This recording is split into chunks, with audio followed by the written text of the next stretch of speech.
didalami dengan berbagai alasan dari tadi, Pak. Dalam dengar pendapat yang dihadiri Dirjen Imigrasi, DPD RI dan Kemenkumham Bali, anggota DPD RI Sri Arya Wedakarna Suyasa menyampaikan rasa prihatin dengan adanya kasus pemerasan oleh 2 oknum pegawai imigrasi Bandara Ngurah Rai kepada wisatawan Cina baru-baru ini. Kedepan diharapkan tidak terjadi lagi kasus serupa. Arya Wedakarna minta pihak imigrasi lebih transparan dan profesional dalam menjalankan kinerja sesuai dengan program Nawacita Presiden.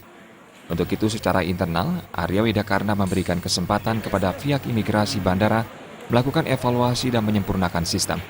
Sedangkan secara eksternal, DPD RI akan turut mensosialisasikan kepada Asosiasi Hotel Pemandu Wisata agar mendukung menciptakan situasi yang baik.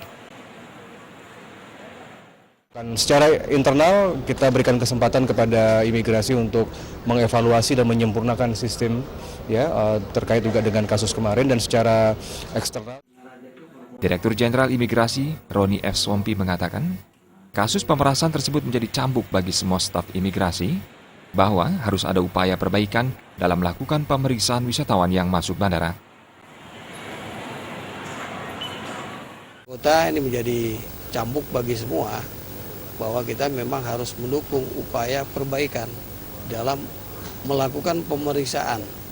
Ketika memang ada orang yang dicurigai, kita masukkan saja ke holding room untuk kita lakukan pendalaman sebelum kita memberikan cap izin masuk.